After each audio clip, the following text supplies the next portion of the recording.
est-ce que ça gêne la conférence? Y a-t-il un micro dans la salle, hein? Non, je ne sais pas. Ok. Donc je continue. Donc je suis impliqué dans plusieurs centres de référence et compétences maladies rares, notamment le syndrome de Marfan, les maladies osseuses constitutionnelles et les syndromes d'Ehlers-Danlos, qui finalement étaient rattachés au centre de compétences des maladies osseuses constitutionnelles. Donc oui, comme ça, très bien.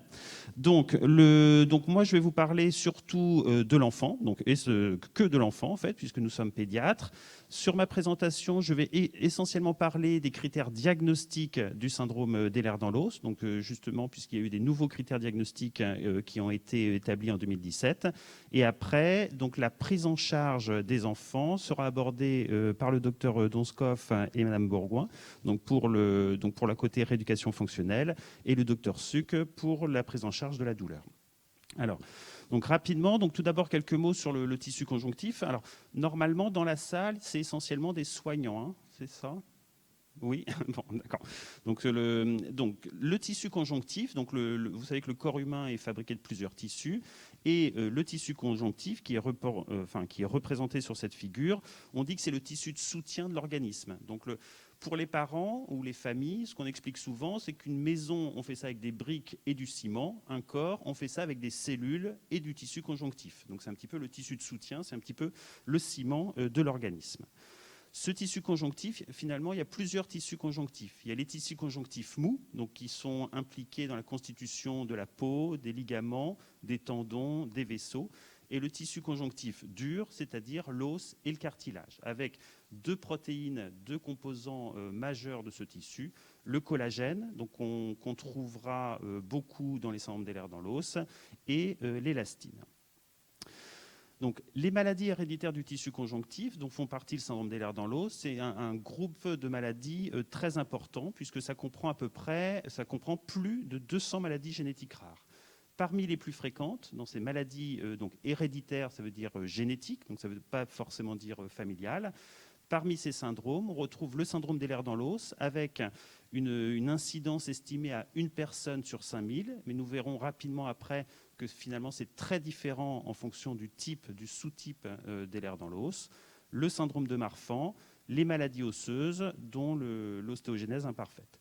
Toutes ces maladies du tissu conjonctif sont des maladies chroniques et qui sont caractérisées par une atteinte de plusieurs systèmes, plusieurs organes, notamment au niveau des articulations. Donc ça va se manifester par des hypermobilités, des douleurs, des entorses, des luxations, des anomalies cutanées avec une hyperélasticité, des anomalies de cicatrisation, et pour certains de ces syndromes, mais pas tous, des anomalies osseuses, oculaires ou vasculaires. Et c'est vraiment donc ce que je vous montrerai dans la première partie de ma présentation. On a toujours peur de ces formes vasculaires, puisque finalement, lorsqu'il y a un risque au niveau des vaisseaux, donc il faut vraiment l'identifier pour pouvoir le prévenir et agir tôt. Toutes ces maladies sont aussi caractérisées par le fait qu'il n'y a pas de traitement spécifique. Donc même si on met en évidence une anomalie d'un gène, au jour d'aujourd'hui, on n'est pas capable de corriger l'anomalie génétique.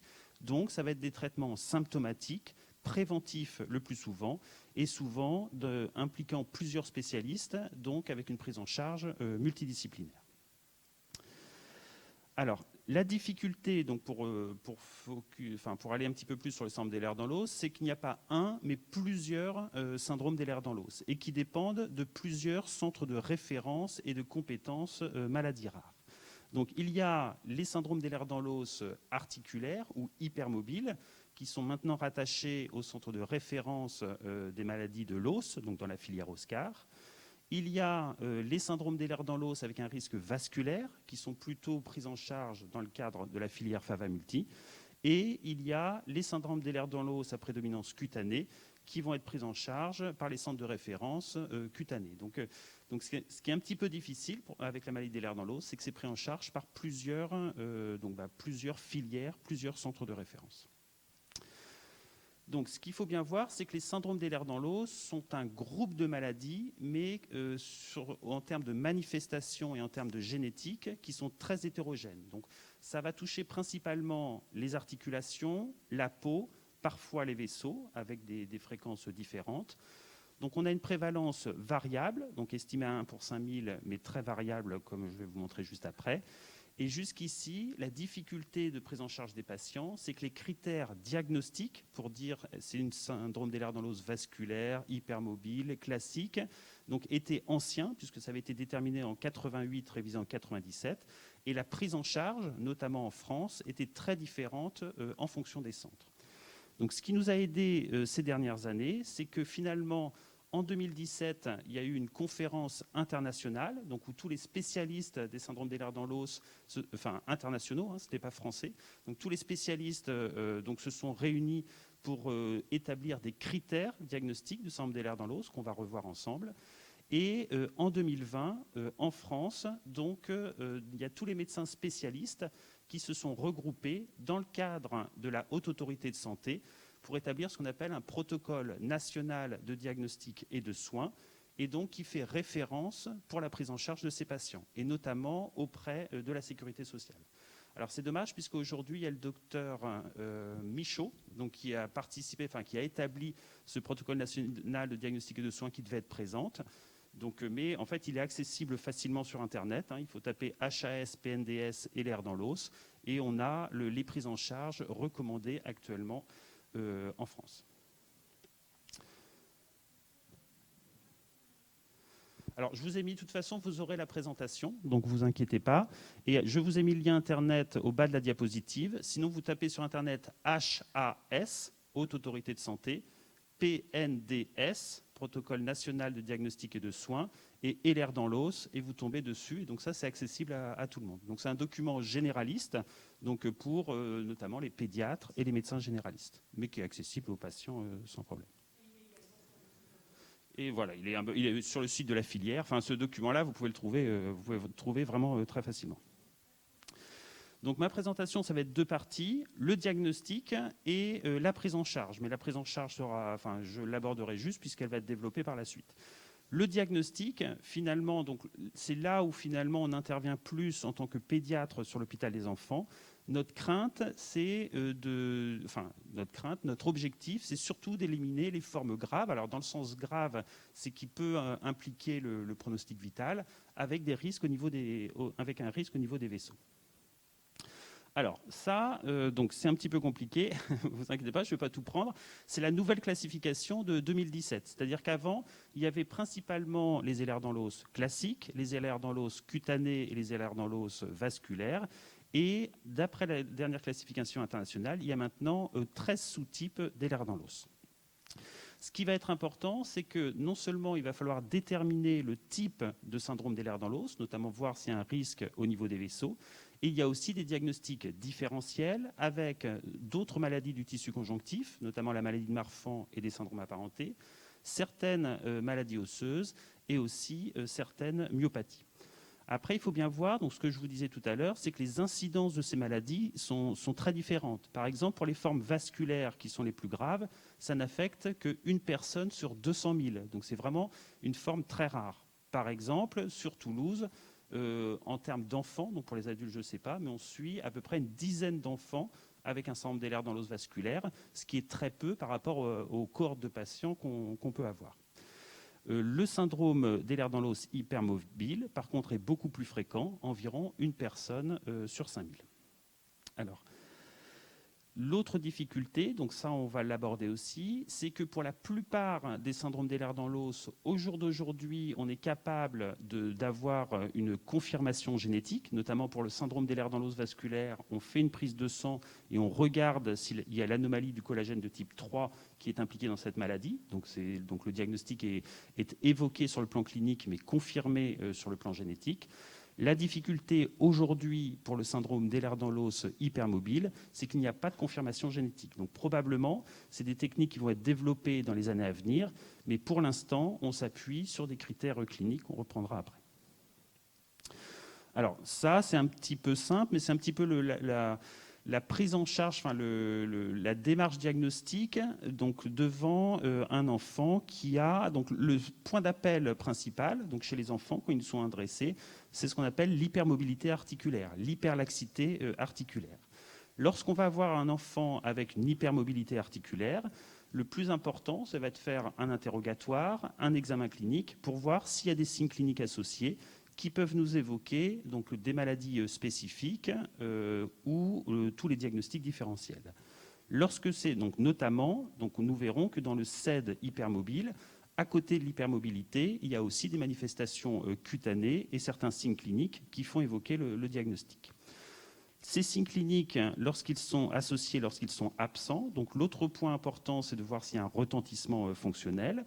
S'il n'y a aucun retentissement fonctionnel, donc c'est un variant de la normale, c'est-à-dire que dans la population générale, il y a beaucoup de gens hypermobiles, hyperlaxes, sans retentissement, sans signe associé, donc cela, il ne nécessite pas de suivi. Et lorsqu'il y a un retentissement fonctionnel, s'il n'y a pas les critères du syndrome de Ehlers-Danlos de type hypermobile, on parle maintenant de pathologie du spectre de l'hypermobilité.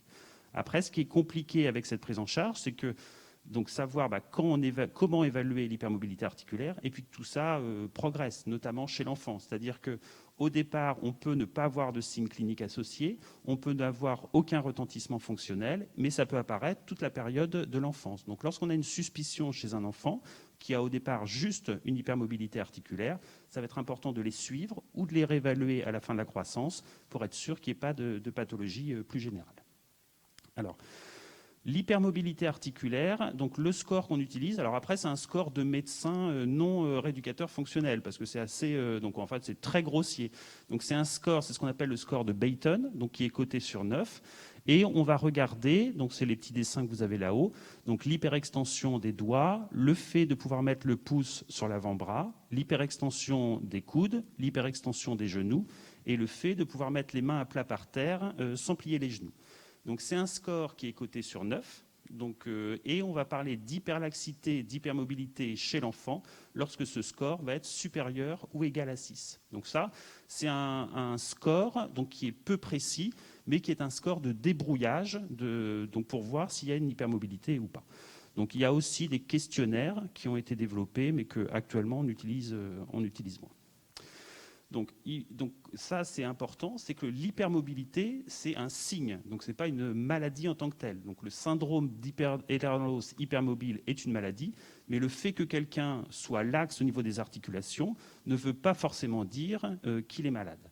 Puisque l'hyperlaxité, alors c'est très difficile à évaluer, mais on dit qu'il y a 2 à 34% des hommes qui sont hyperlaxes et jusqu'à la moitié des femmes qui peuvent avoir une hyperlaxité. C'est quelque chose qui est très fréquent, notamment chez les femmes et les enfants, donc qui justifie un examen clinique soigneux, mais qui ne rentre pas forcément dans le cadre d'une maladie. Alors, première, donc, je vais prendre certaines, donc je vais développer juste certaines formes de syndrome d'Ehlers-Danlos, un petit peu par ordre chronologique. Finalement, le premier signe chez le nourrisson, donc qui peut être associé à l'hypermobilité, lorsqu'on est hypermobile, on peut être plus hypotonique au niveau de l'organisme, et ça peut s'associer à un retard des acquisitions psychomotrices. Alors souvent, ces enfants-là, ils ne passent pas forcément par notre service, puisqu'ils sont vus plutôt par les neurologues, dans le cas de retard des acquisitions psychomotrices, donc hypotonie, retard des acquisitions psychomotrices. Et le point important, c'est qu'il faut donc le diagnostic différentiel donc de ces SED de type myopathique, c'est d'éliminer d'autres myopathies. Donc dans ces deux formes, donc dans cette forme d'Ehlers-Danlos avec une atteinte au niveau des muscles, donc on connaît le gène, donc qui est le gène du collagène de type 12. Et donc maintenant, alors en termes d'exploration génétique, les généticiens ils font plus gène par gène, mais souvent ils font ce qu'on appelle par panel de gènes. Donc c'est-à-dire qu'ils vont analyser plusieurs gènes impliqués dans un groupe de maladies. Et pour le SED avec atteinte musculaire et pour faire le diagnostic différentiel avec les myopathies, finalement, on a un panel de gènes qui regarde tous les gènes impliqués dans ces deux maladies. Donc finalement, le diagnostic est facile. Autre, donc ce qu'on craint toujours, donc ce que je vous disais tout à l'heure, même si c'est très rare, c'est les formes de syndrome d'Ehlers-Danlos avec un risque au niveau des vaisseaux.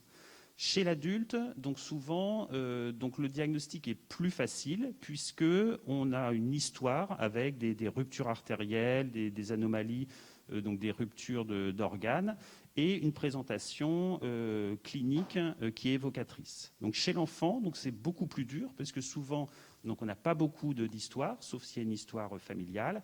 Il va aller falloir chercher des petits signes à l'examen clinique. Notamment, c'est des enfants qui ont des nez fins, des particularités au niveau des oreilles, une peau fine. Donc, c'est pour ça qu'avec un examen clinique, pour quelqu'un qui connaît bien la maladie, souvent le diagnostic de syndrome d'Ehlers dans l'os vasculaire est facilement évoqué à la clinique. Et donc facilement évoqué à la clinique. Alors après ça, je vais aller un petit peu vite. C'est-à-dire qu'il y a certaines formes d'Ehlers dans l'os vasculaire qui ressemblent à des syndromes apparentés au syndrome de Marfan. Donc ça, je vais passer vite. C'est ce qu'on appelle les syndromes de Loesditz, où on trouve aussi des anomalies articulaires et cutanées. Dans ces syndromes apparentés, on a d'autres signes cliniques associés. Mais dans tous les cas, donc on connaît également la génétique de ces formes vasculaires d'Ehlers dans l'os ou des diagnostics différentiels avec risque vasculaire. Donc on va aussi faire des panels de gènes de maladies génétiques associées à un risque vasculaire, et ce qui va permettre de porter le diagnostic. Donc ça, c'est très important, puisque à partir du moment où on diagnostique ces formes avec un risque au niveau des vaisseaux, on va mettre en place une surveillance par échographie cardiaque régulière, mettre en place des traitements pour protéger le cœur et les vaisseaux, notamment à partir de bêta-bloquants. Dernière forme, donc le syndrome d'Ehlers dans l'os qu'on dit classique, où dans ce cas-là, donc on a atteinte à la fois des articulations, mais on a aussi une atteinte au niveau de la peau. Donc ça, pareil, cliniquement, donc chez le grand enfant, donc ça peut être plus difficile donc chez le petit enfant, mais on va avoir des signes cliniques donc d'hyperélasticité cutanée, de cicatrices dystrophiques, de particularités comme des petites boules au niveau des genoux, donc qui permettent d'évoquer le diagnostic.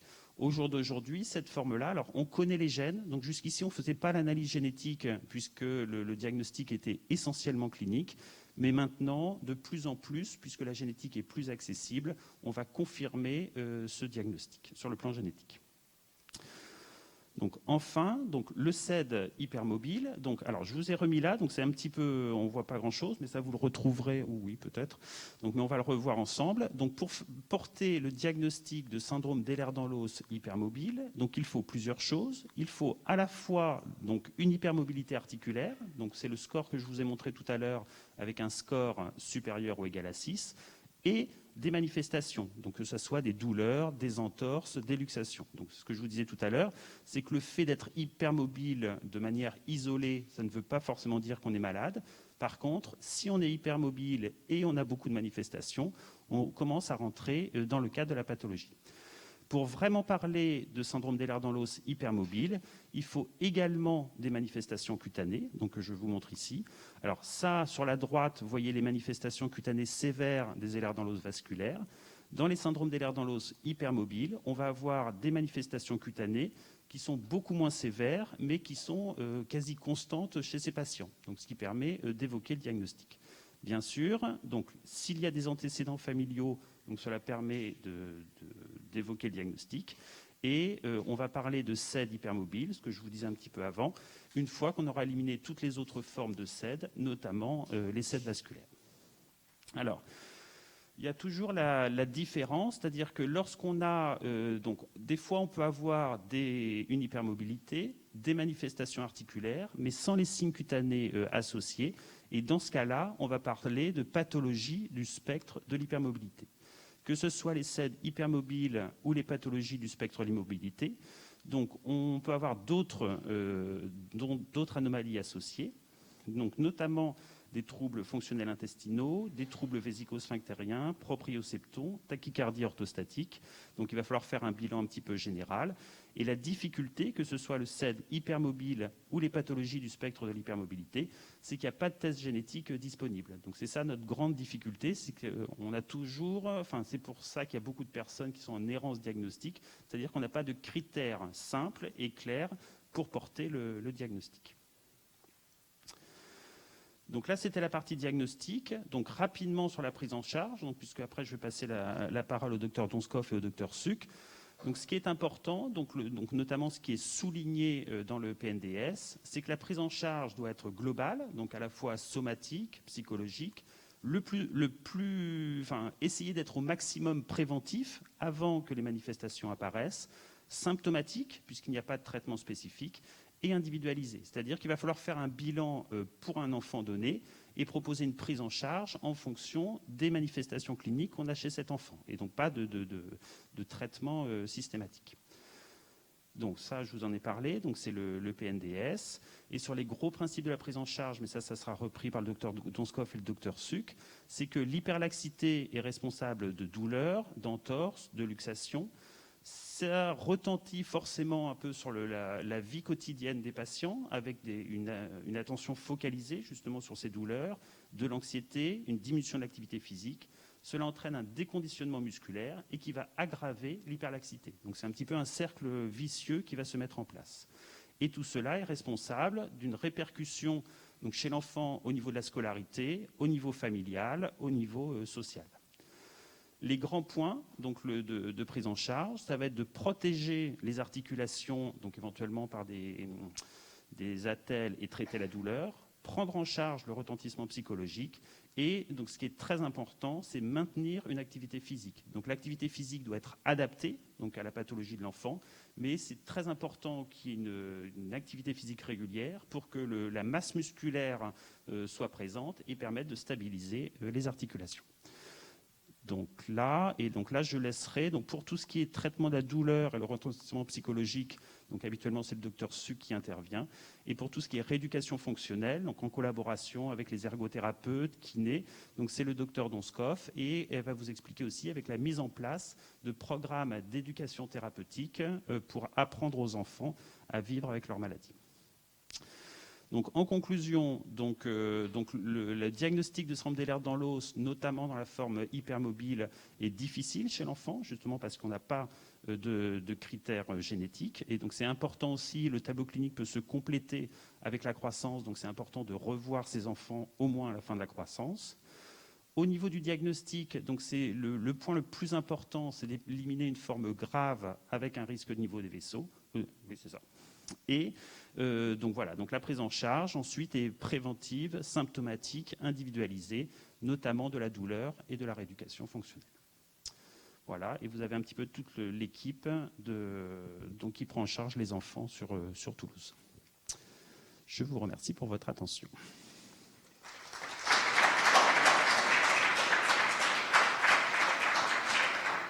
Donc je ne sais pas si on répond aux questions tout de suite ou ensuite. Après ? D'accord. Donc Catherine ?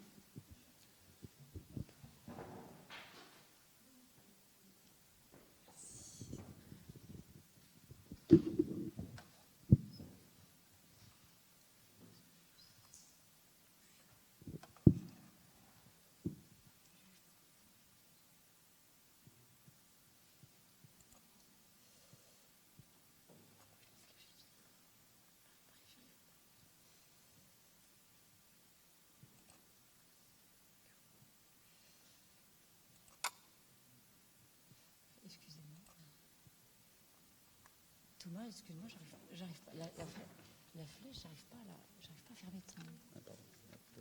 Ah, c'était là-dessus. J'arrive pas à faire mettre. Ah oui. Ok. Toi, tu es là. Prise en charge. Non. Oui. Ouais, c'est ça. J'espère pas encore. C'est un peu compliqué là, mais après tu peux le mettre, tu passes. Ok. Bonjour à tous. Donc, nous allons vous présenter avec Marie-Marie le programme de prise en charge des enfants qui présentent un syndrome d'Ehlers dans l'os hypermobile ou des troubles du spectre de l'hypermobilité. Alors c'est vrai que c'est un programme qui est censé répondre aux attentes et aux besoins des enfants qui présentent cette affection, parce qu'on s'aperçoit que finalement on a peu de propositions concrètes à faire dans ce type de problématique. Alors Marie-Marie est ergothérapeute au centre Paul Dautin, donc c'est un service de rééducation fonctionnelle qui se situe à Ramonville, où je travaille aussi en tant que médecin de rééducation. Alors moi je m'occupe essentiellement de l'hôpital de jour, et donc on va vous expliquer, c'est là qu'on accueille ce type de patients. Alors le cadre nosologique il est vaste, Thomas l'a bien décrit. Nous c'est vrai que les enfants qu'on prend en charge, c'est le sous-type hypermobile, donc du syndrome d'Ehlers dans l'os, et ceux qui n'ont pas l'ensemble des critères diagnostiques, donc ce qu'on classe dans la pathologie trouble du spectre de l'hypermobilité. Alors c'est vrai que c'est des patients, on s'aperçoit en consultation, ils ont un parcours assez long, complexe, douloureux, difficile. C'est des affections qui sont assez mal connues de l'ensemble des professionnels. Et surtout, les enfants se plaignent essentiellement d'une absence de prise en compte de leur douleur et de leur retentissement fonctionnel à la fois dans le milieu de vie, mais aussi à l'école. Donc, c'est vraiment pour ça qu'on fait ce programme. On s'aperçoit que c'est vraiment un programme une affection qui est source d'un handicap important. Et l'absence de propositions concrètes nous a conduit à ce type, à notre programme qu'on va vous présenter.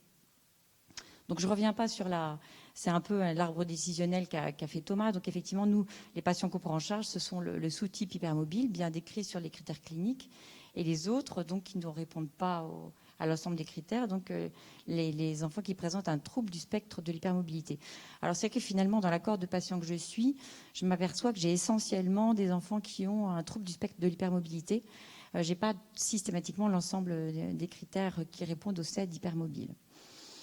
Alors la génération du handicap, Thomas en a parlé. Donc effectivement, l'hyperlaxité induit un mauvais centrage articulaire avec un déséquilibre. Les troubles proprioceptifs font que tout ça s'aggrave. C'est pourvoyeur de douleur, d'entorse de luxation.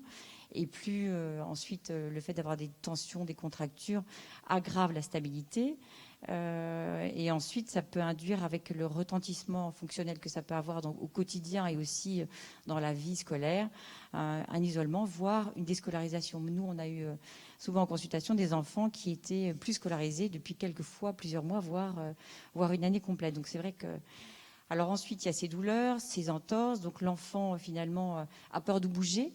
Donc c'est un peu comme la lombalgie chronique en fait.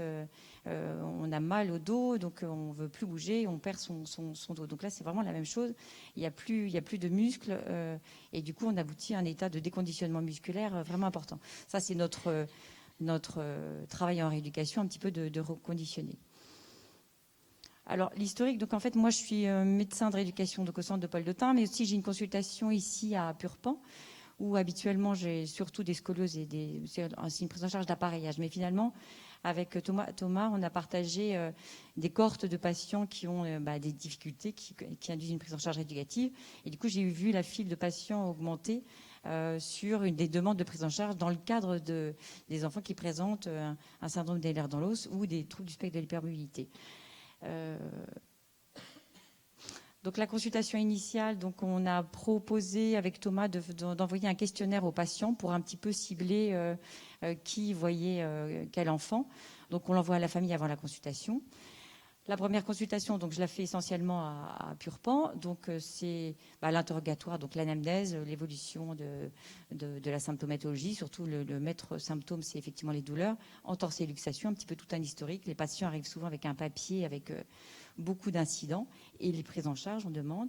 Les antécédents, donc c'est à ce moment-là que moi je regarde un petit peu si dans la famille il n'y a pas eu d'antécédents vasculaires pour éliminer effectivement des syndromes d'Ehlers-Danlos vasculaire. Ensuite le bilan clinique, bon c'est un petit peu ce que disait Thomas, le score de Bytom, l'hypermobilité, l'hyperlaxité, les signes cutanés, et puis une impression générale un petit peu qui pourrait me faire conduire à demander un diagnostic un petit peu plus complexe. Et ensuite, c'est un peu plus long, c'est le bilan fonctionnel et d'autonomie. Marie va le détailler. C'est savoir quel retentissement ça a au quotidien pour l'enfant, à la fois sur sa déambulation, sur monter les escaliers, le retentissement à l'école, les douleurs à l'écriture, le fait d'avoir besoin d'utiliser l'ordinateur, etc. Et ensuite, souvent, ils arrivent, ils ont déjà vu pas mal de médecins, quelquefois des ostéopathes, des rhumatologues, enfin.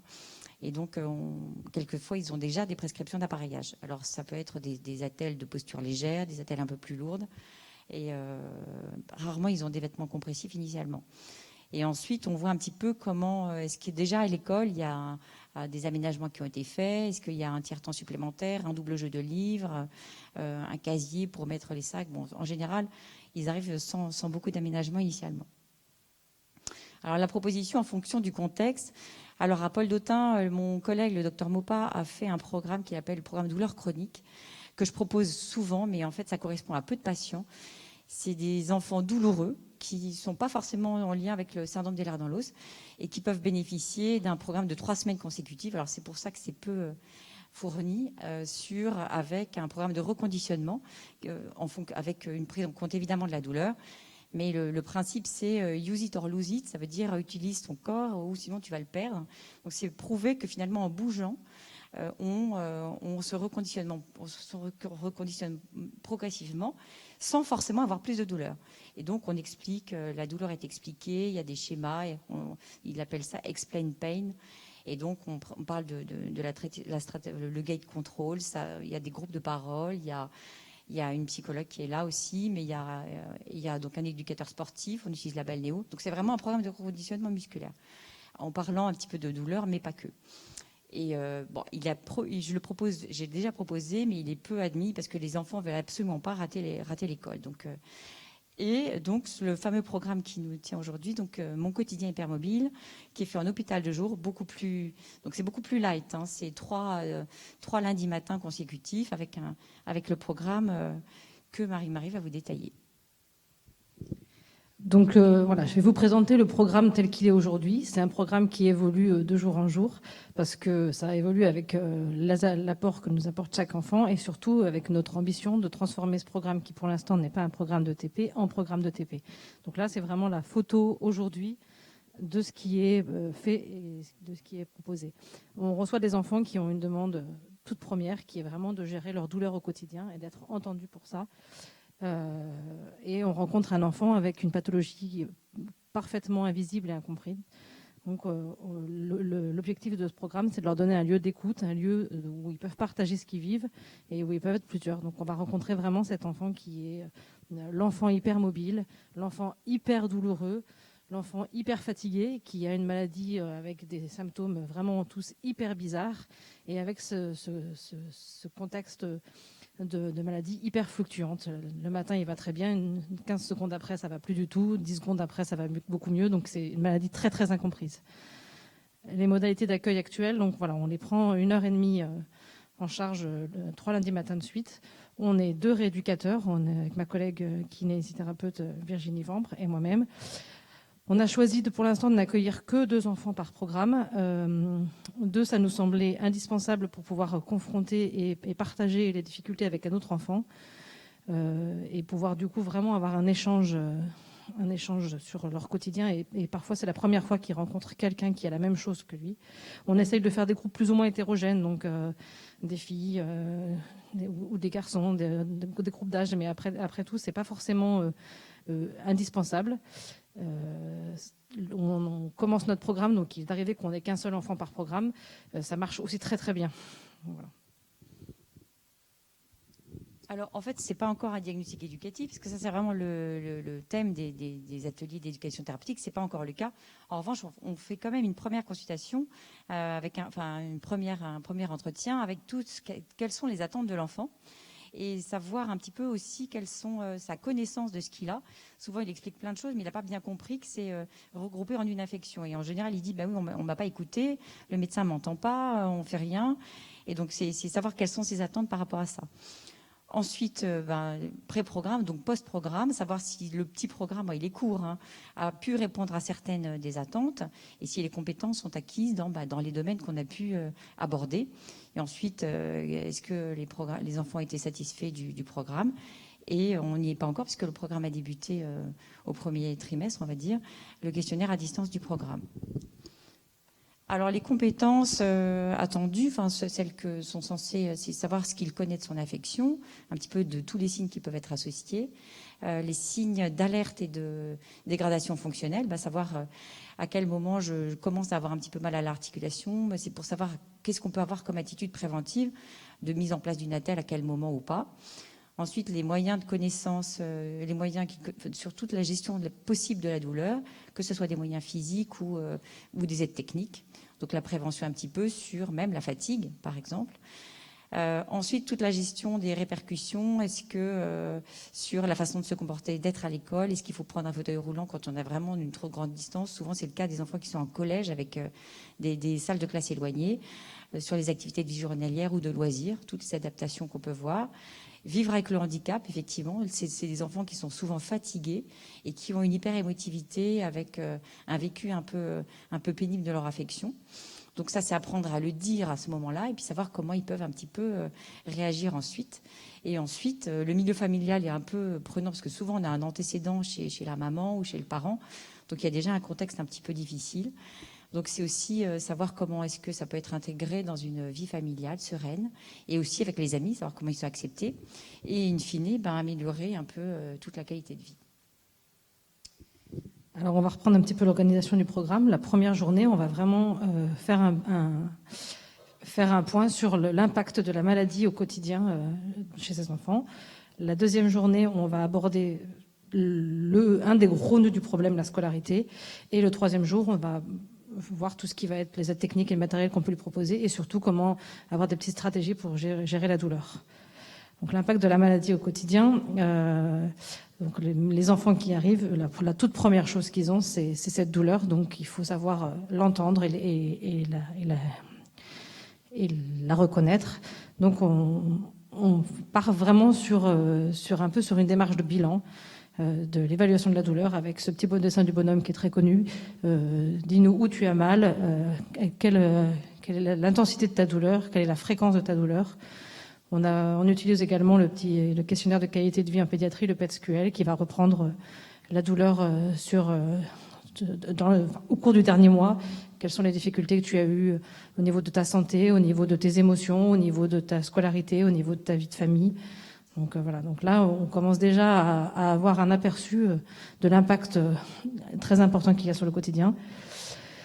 On utilise des super outils ergothérapiques pour évaluer vraiment les activités du quotidien. C'est l'outil HOP et le PAX qui sont vraiment des outils visuels, des photos, des images qui vont permettre de reprendre toute leur journée, leur vie, et d'élaborer à la fois leurs capacités et leurs incapacités. C'est important aussi de mettre en avant ce qu'ils font et pas tout ce qu'ils ne peuvent pas faire.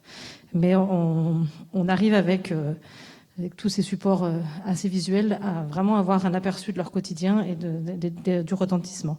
En préalable, j'envoie à la famille Lamavi, qui est un bilan canadien de mesure des habitudes de vie, qui va me permettre d'avoir le retour aussi de la famille. Parce que dans ce programme, on ne voit que l'enfant, on ne voit pas ses parents. Les parents, ils ne seront vus qu'à la restitution à la fin du programme.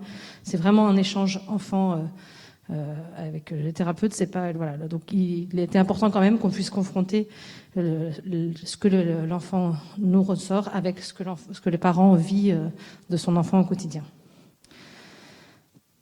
Les répercussions de la maladie, elles sont très importantes, et souvent l'enfant ne connaît qu'un petit peu de ce que peut inclure sa maladie.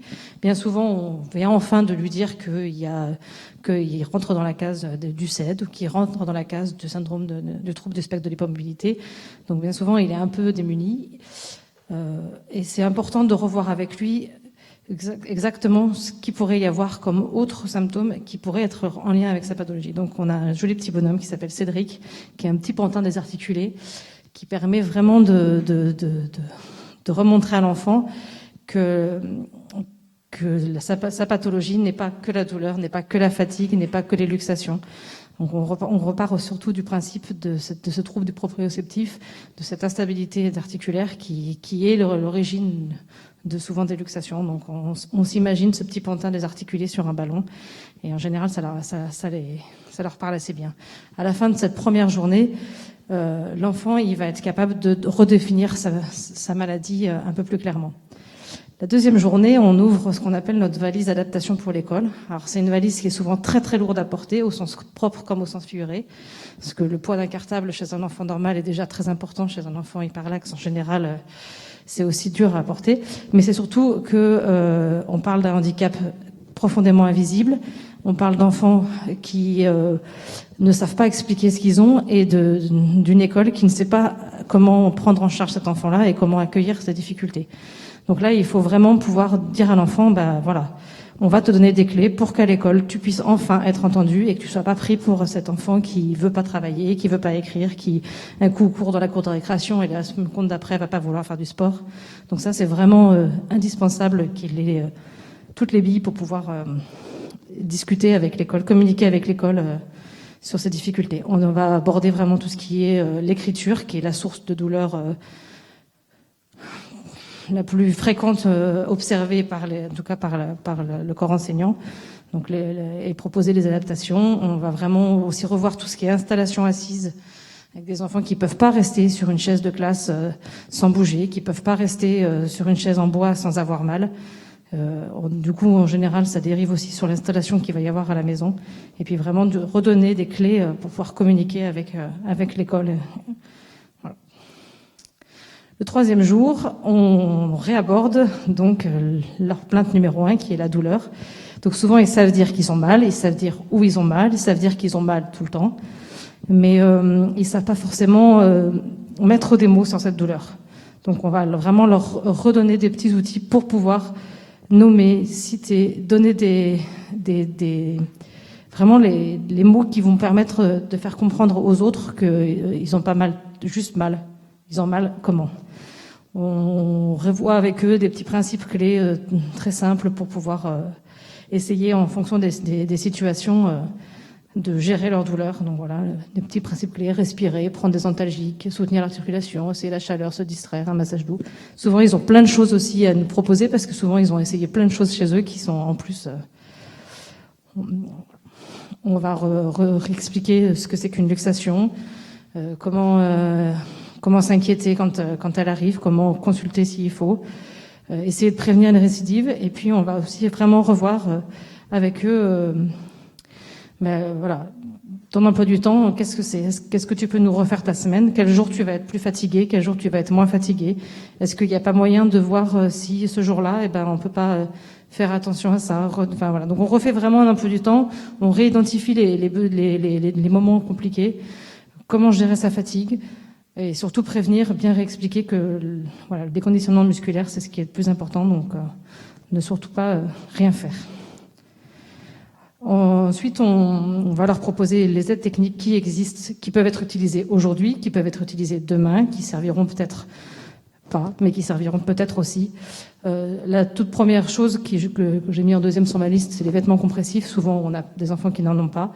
Au cours de ces 3 jours, on a pris rendez-vous avec l'orthoprothésiste, si nécessaire, pour pouvoir justement commencer la prise de mesure et préconiser les vêtements compressifs, leur expliquer ce que c'est, leur montrer à quoi ça ressemble.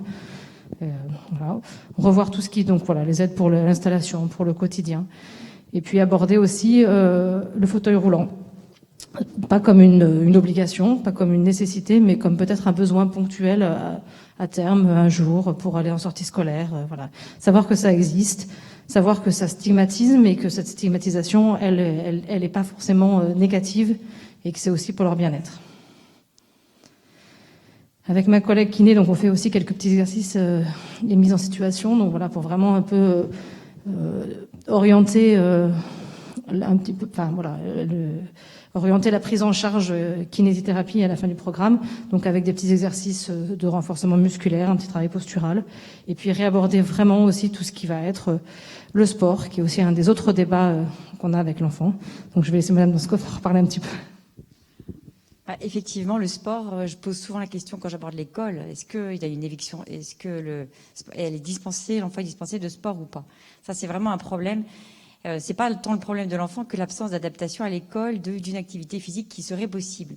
Après, moi, en tant que médecin physique, je conseille toujours vivement l'activité sportive. En tout cas, là, c'est indispensable de la maintenir coûte que coûte. Il y a des sports qui sont systématiquement contre-indiqués. C'est vrai que les sports avec contact, les sports avec pivot, par exemple le tennis, mais il y a tellement de sports qui peuvent quand même être faits. Donc moi, j'insiste beaucoup sur la poursuite coûte que coûte de l'activité sportive. Idéalement, bien sûr, c'est la natation, parce que c'est un sport en apesanteur dans un milieu portant, mais pas que. Donc, il y a toujours moyen de faire une activité sportive régulière. Et ça, c'est vrai que j'insiste beaucoup là-dessus. Je ne donne jamais de dispense de sport. Donc, à la fin du programme, donc, on se voit avec Marie-Marie et Virginie dans mon bureau, avec l'enfant et le parent, savoir qu'est-ce qu'a pu retenir l'enfant de sa session. En général, ils sont hyper contents. Les parents, ils arrivent là, ils disent qu'est-ce qui s'est passé? Donc, on raconte un petit peu le déroulé du programme. Après, Marie-Marie fait un compte-rendu un peu synthétique de tout ce qu'il y a eu comme choses faites durant le programme. Et c'est en général là que je propose les prescriptions des techniques adaptées. Donc, les vêtements compressifs, les orthèses. La question du fauteuil roulant, c'est un vaste débat. Il ne faut pas entendre qu'on prescrit systématiquement un fauteuil roulant. C'est que pour les enfants qui sont en difficulté pour des trajets longs, les collèges on propose au début en location. Et puis si vraiment il y a des difficultés trop importantes, ça nous est arrivé de proposer aussi un fauteuil roulant électrique. Dans ce contexte, moi, dans ce cas, je propose une consultation de positionnement avec pendant 1 heure, on prend un temps avec la famille. Donc c'est pas à ce moment-là, c'est plus tard. Donc voilà, c'est tout ça qu'on fait. Puis moi, donc au niveau certificat médical, je dois faire le certificat médical MDPH avec tous les argumentaires pour l'ordinateur, la souris scanner, etc. Donc c'est vrai que c'est un temps qui est important pour un petit peu finaliser tout ça. Je prescris quelquefois des séances d'ergothérapie, notamment pour l'apprentissage de l'ordinateur, quand vraiment on s'aperçoit que l'écriture est trop compliquée et qu'on n'a pas pu le faire dans le programme. Le programme, vraiment, c'est le sens, c'est savoir quels sont les besoins et essayer de s'adapter au quotidien. Parce que c'est des enfants que moi, je suis de toute façon 1 fois par an. Et la kinésithérapie, quand vraiment il y a des problèmes de proprioception, je prescris jamais forcément trop au long cours. Sur le travail postural aussi, j'insiste beaucoup sur comment se redresser en classe, être bien assis. Donc quelquefois on fait par série, mais j'insiste surtout sur la poursuite de l'activité sportive et j'en parle à ce moment-là aussi aux parents. L'évaluation à distance, donc c'est un petit peu aussi le retour des familles. Ça, je le sais en consultation, je pourrais le savoir parce que je vous dis, on a peu de recul pour l'instant. Un questionnaire qui était pré-programme qui devient post-programme. Et moi, j'ai proposé aussi quelquefois de faire des réévaluations par téléconsultation parce que c'est quand même des données d'interrogatoire, même si ça ne me prive pas de voir de toute façon les enfants 1 fois par an. Donc on a pas mal collaboré avec Jean-Claude Bernard sur les MASU. On a pour projet d'aller parce qu'ils ont un programme très structuré d'éducation thérapeutique. Et puis donc ça c'est aussi collaborer dans le cadre de ce type de réunion justement avec les rééducateurs libéraux, c'est important. Et le bilan de positionnement si nécessaire, j'en ai parlé, effectivement ça peut faire partie du panel. Donc, Maladie, on a effectivement déposé un appel à projet sur un programme d'éducation thérapeutique un peu plus structuré avec d'autres professionnels. Là, on n'est que 3 et c'est vrai que on devrait être beaucoup plus. Je pense qu'il faudrait inclure un psychomotricien, une psychologue, parce qu'il y a quand même l'enfant, il a quand même bien beaucoup de choses à dire. Et puis aussi pour pouvoir augmenter un petit peu le nombre de prises en charge. Là, c'est vraiment mineur. On a, par rapport à tous les enfants qu'on pourrait suivre, là, on prend 2 par 2 pour 3 semaines. Ça fait quand même pas beaucoup par an. Donc voilà. Et puis après, on a pour projet de faire des plaquettes, des livrets d'information, et puis aussi un peu d'autorééducation. Je pense que l'e-learning, c'est quand même bien que les enfants repartent avec tout un tas de clés à réinduire, la douleur, les exercices, la proprioception. Il y a tout un tas d'exercices que l'enfant peut faire à domicile. Et puis, grâce au réseau de partenaires, la diffusion de l'information. Je pense qu'on risque d'être rapidement un peu débordé par notre petit programme, mais j'espère que ce programme pourra rendre service. En tout cas, on l'espère. Merci de votre attention.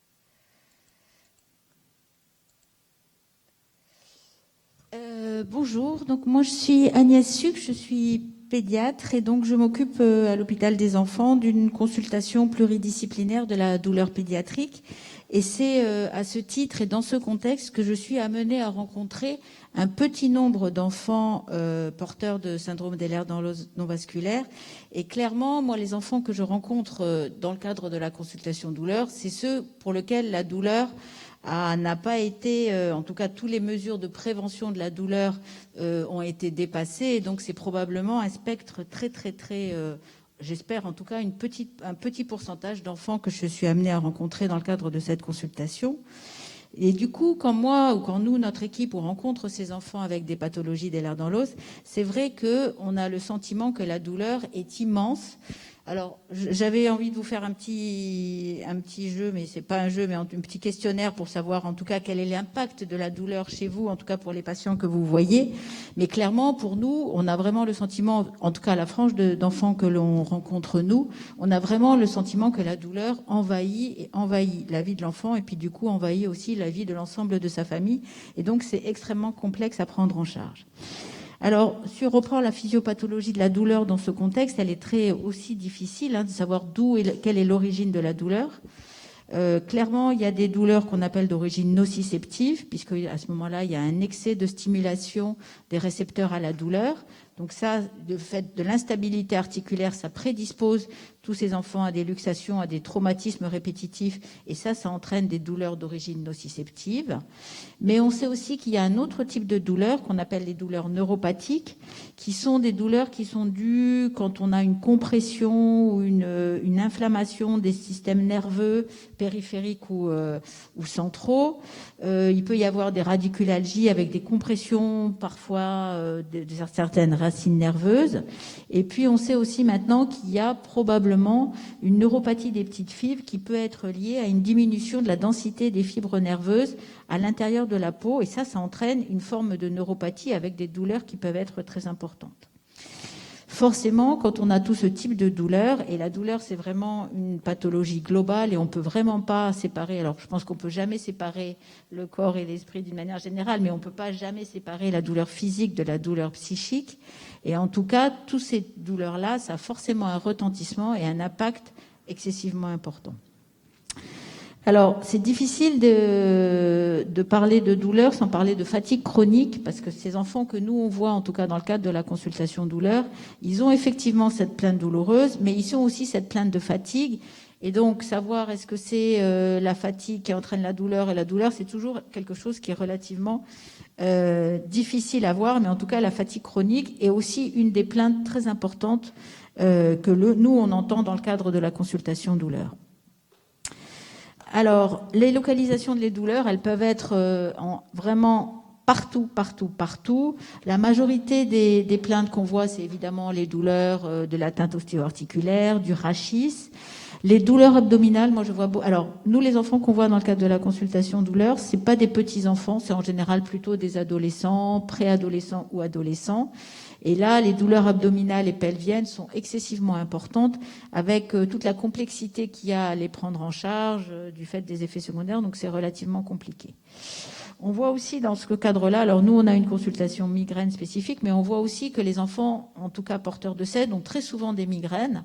Alors la migraine, c'est effectivement un diagnostic d'exclusion et on confirme chez ce type d'enfant un vrai diagnostic de migraine quand on a évidemment éliminé d'autres types de pathologies qui pourraient être en lien avec le SED et qui pourraient entraîner des céphalées comme des dissections ou des anévrismes ou des choses comme ça. Alors, pour nous, globalement, pour notre philosophie de la douleur, on s'appuie sur un système qu'on appelle un système biopsychosocial. Donc l'idée, c'est que quand un enfant, alors on le voit, quand un enfant ou un adolescent est soumis à une blessure, un traumatisme, une luxation, il va ressentir une expérience de douleur. Il va avoir une réponse lui-même à ce sentiment, à cette expérience de la douleur. Et là, par contre, il va y avoir plusieurs facteurs qui vont intervenir, et notamment toutes les manœuvres, en tout cas, tout ce que vont faire l'entourage pour essayer face à cette réaction de la douleur, les manœuvres que vont faire l'entourage pour répondre à la douleur, et aussi la réponse psychologique. Tout ça, ça va faire en sorte que l'enfant va pouvoir avoir deux types de schémas vis-à-vis de la douleur. Soit les parents ont bien répondu, il a mis en place des mesures, notamment face à une luxation, il a pu mettre en place des mesures de protection, de prise en charge de la douleur. Les parents ont été rassurants. À ce moment-là, l'enfant n'a pas peur de la douleur, il n'anticipe pas la douleur. Il peut être confronté de nouveau à des phénomènes de douleur et il va guérir. Soit à l'inverse, les réponses sont pas tout à fait optimum. À ce moment-là, l'enfant va rentrer dans un espèce de cercle vicieux où non seulement il va avoir la douleur, mais il va avoir par la suite une peur et une appréhension de la douleur et de la répétition de la douleur. Ça va entraîner ce que disaient Thomas et Catherine tout à l'heure, un déconditionnement musculaire, une peur de bouger, une peur de se mobiliser. Ça va de nouveau entraîner l'instabilité et ça favorise du coup le cercle vicieux. Donc il faut vraiment, et c'est vrai que nous, dans le cadre de la consultation douleur, on voit bien que la prise en charge doit être vraiment globale parce que la récupération de la douleur dépend vraiment de beaucoup de facteurs. Alors, l'évaluation de la douleur, c'est déjà le premier pas, hein. Nous, on essaye toujours d'évaluer la douleur. Donc, c'est vraiment un moment d'écoute, d'échange avec l'enfant. Et il faut vraiment rentrer dans une relation de confiance avec lui qui demande naturellement du temps parce que, je vous apprends rien, mais la douleur, ça se mesure pas, ça se voit pas sur des radios. Donc, il faut vraiment prendre le temps d'interroger et l'enfant et sa famille pour savoir un peu où on en est. Donc les recommandations officielles, c'est au-delà de 6 ans, on considère que c'est l'auto-évaluation qui est le gold standard. Donc on utilise beaucoup d'échelles d'auto-évaluation. En dessous de 4 ans, c'est des échelles d'hétéro-évaluation. Mais là, en l'occurrence, nous, on a plus affaire en général à des grands enfants donc qui sont capables de s'auto-évaluer. Donc pour auto-évaluer l'enfant, on utilise naturellement le dessin du bonhomme, mais on utilise aussi des mesures très strictes, que ce soit l'échelle visuelle simple, l'échelle numérique simple. On demande à l'enfant de mettre une note entre 0 et 10. On utilise les échelles visuelles analogiques. Alors la différence avec les adultes, c'est que nous, on les utilise de façon verticale et pas de façon horizontale, en disant à l'enfant, mets-le aussi le haut que la douleur est grande. Et on utilise aussi le dessin des visages en demandant à l'enfant de nous dire quel est l'enfant qui correspond le mieux au type de douleur qu'il a dans ce type de contexte. Donc toutes ces échelles d'auto-évaluation, elles mesurent les douleurs, mais essentiellement les douleurs d'origine nociceptive. Et par contre, quand on sent qu'il peut y avoir une composante neuropathique à la douleur, on va utiliser d'autres échelles, et notamment des échelles spécifiques des douleurs neuropathiques, où naturellement, on va utiliser des échelles qui combinent des questionnaires avec un examen clinique. Donc l'échelle qu'on utilise en général, c'est le DN4. Donc ça, c'est un questionnaire très simple qui se fait en 10 points. On demande à l'enfant, est-ce que la douleur a certains types de caractéristiques? On examine l'enfant et en fonction de ça, s'il a plus de 4, on considère qu'il y a un argument pour penser que l'enfant a des douleurs d'origine neuropathique et ça sera important pour la prise en charge ultérieure. On est en train de valider, c'est en cours, ça va sortir très très prochainement, une version pédiatrique du DN4, parce que les questionnaires, c'est pas toujours facile. Donc là, on aura des planches et on pourra demander à l'enfant, en montrant les planches, de lui demander quel type de douleur il a. Et ça sera des arguments pour nous dire s'il y a une composante neuropathique qu'il faut, d'une manière ou d'une autre, qu'on prenne en charge. Alors, après la prise en charge de la douleur, j'aurais aimé vous présenter un protocole et des règles et des choses très, très, très définies, strictes et organisées. Mais c'est pas ça. Dans la pratique, c'est pas ça. Nous, dans le cadre de la prise en charge de la douleur, quand on est en consultation avec un enfant porteur d'un syndrome d'Ehlers dans l'os, il va falloir qu'on essaye d'organiser, d'utiliser tout un tas d'outils. Il n'y aura jamais un seul traitement ou une seule prise en charge qui permettra de tout faire. Mais c'est simplement avec une prise en charge globale et en utilisant plein d'outils qu'on pourra arriver à faire en sorte que la douleur impacte moins la qualité de vie de ces enfants. Donc en pédiatrie, naturellement, que notre préoccupation, c'est essentiellement d'être préventif sur la douleur, puisque bien sûr qu'on essaye d'essayer de limiter. On est très vigilant à la prise en charge de la douleur induite par les soins, notamment à chaque fois qu'il y a des luxations, qu'il y a des entorses, qu'il y a des fractures. Il faut vraiment veiller parce qu'on sait très bien aussi que la douleur, ça laisse des traces. Donc un enfant qui va avoir une expérience de la douleur difficile dans l'enfance, très probablement que ça va impacter très clairement la façon dont il va vivre avec son syndrome d'Ehlers-Danlos quand il sera adulte. Donc on est excessivement vigilant à cette prévention de la douleur induite par les soins. On essaye naturellement de limiter au maximum la prise en charge des traitements médicamenteux et on s'intègre vraiment dans une cadre une prise en charge véritablement pluridisciplinaire. Alors, dans le cadre de la prévention des douleurs induites, alors notamment quand il y a des luxations, quand il y a des fractures, quand les enfants viennent pour des pathologies orthopédiques, on a tout un tas de stratégies. Le Méopa, donc vous connaissez que le mélange protoxyde d'azote est très utile, notamment pour tout ce qui est réduction de luxation de fractures. Et on essaye de plus en plus de développer toutes les techniques non médicamenteuses de prise en charge de la douleur, que ce soit la sophrologie, la relaxation, l'hypnose. On utilise aussi maintenant des casques de réalité virtuelle qui permettent aux enfants d'avoir une meilleure expérience de cette douleur induite et surtout de ne pas avoir de mémoire et de mémorisation de cette douleur induite quand ils y sont confrontés. Très souvent, quand les enfants ont des douleurs d'origine articulaire ou vertébrale. On utilise de plus en plus la neurostimulation transcutanée, donc je pense que vous connaissez un petit peu tous le principe. L'intérêt des appareils de neurostimulation transcutanée, c'est qu'à partir du moment où les enfants ont l'appareil à domicile et qu'ils ont acquis un minimum avec des programmes d'éducation thérapeutique et qui savent se servir de programmes, ça leur permet d'avoir une certaine autonomie et quand ils ont des phénomènes de douleur, quand ils ressentent des phénomènes de douleur, de pouvoir utiliser ces phénomènes à la maison et cet appareil à la maison. Et l'autonomisation est naturellement quelque chose d'extrêmement utile. Dans les petits trucs, alors ça je ne sais pas si je devrais vous en parler, mais parce que c'est pas très officiel, il existe des patchs qui sont des patchs de Versatis qui n'ont pas l'AMM en pédiatrie. Alors il faut savoir que nous, on est très habitués à prescrire des médicaments qui sont hors AMM parce qu'en pédiatrie, on a malheureusement beaucoup on a vraiment très très peu de traitements antalgiques qui soient avec une AMM pédiatrique.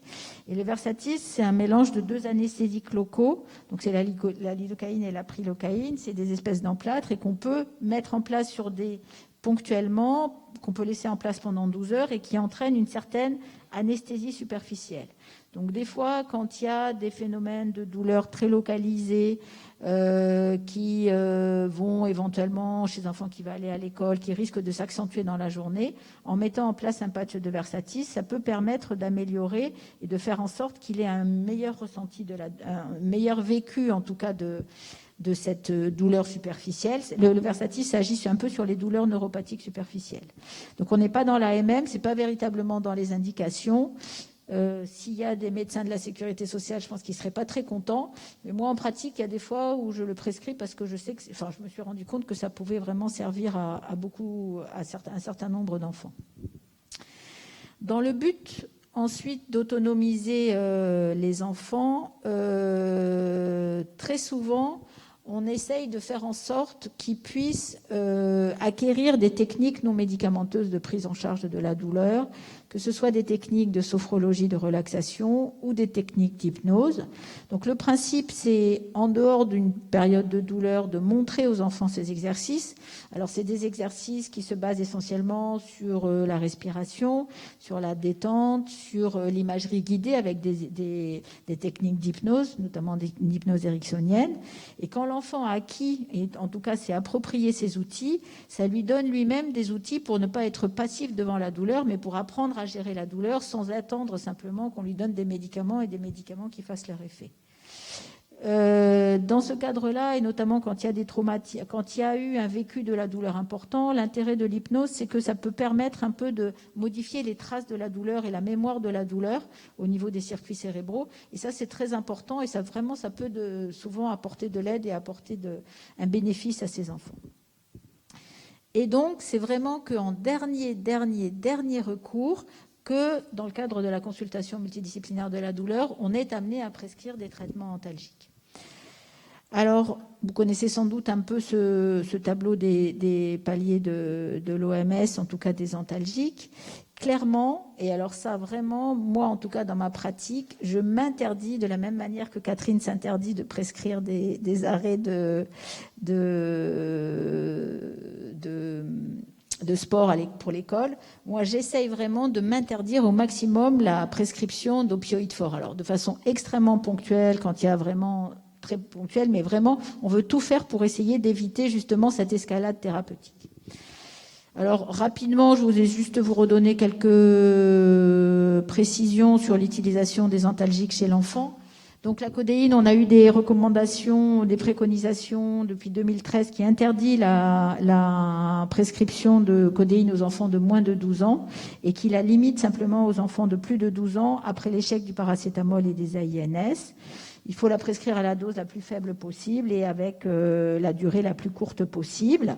Et il faut être extrêmement vigilant parce qu'il y a eu des accidents, en tout cas avec des enfants qui avaient reçu de la codéine après avec des interventions chirurgicales, après des amygdalectomies. Donc on est extrêmement vigilant sur la codéine.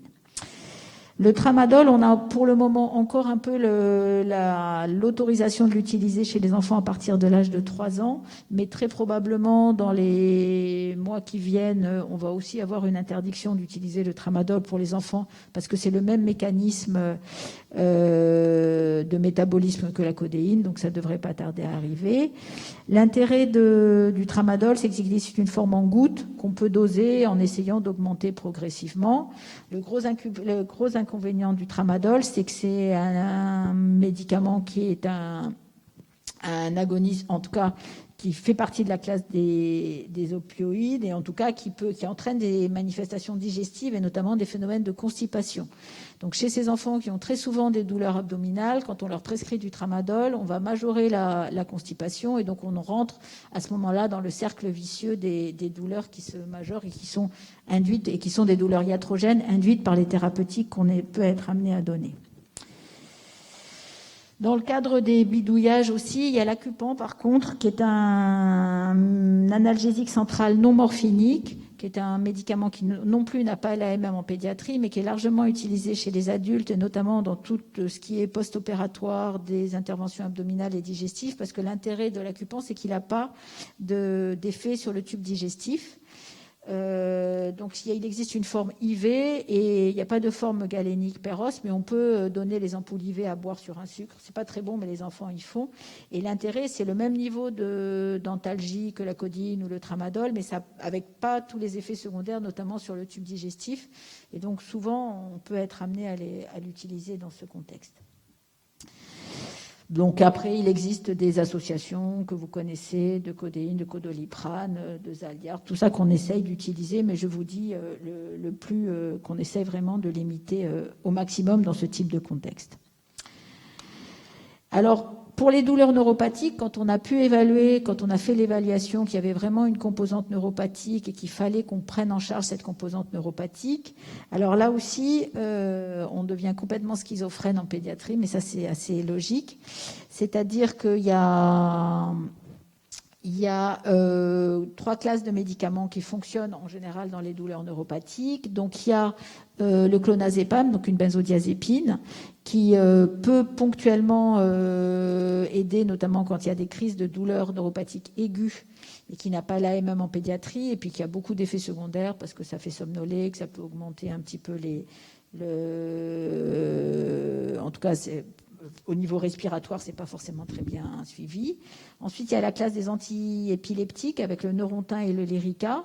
Là aussi, on n'a pas d'AMM officiel chez l'enfant et surtout, on commence à avoir des recommandations et en tout cas des alertes concernant les effets, notamment sur le moral et les effets thymiques des prescriptions du Neurontin et des Lyrica chez les adolescents. Donc, il faut être particulièrement vigilant.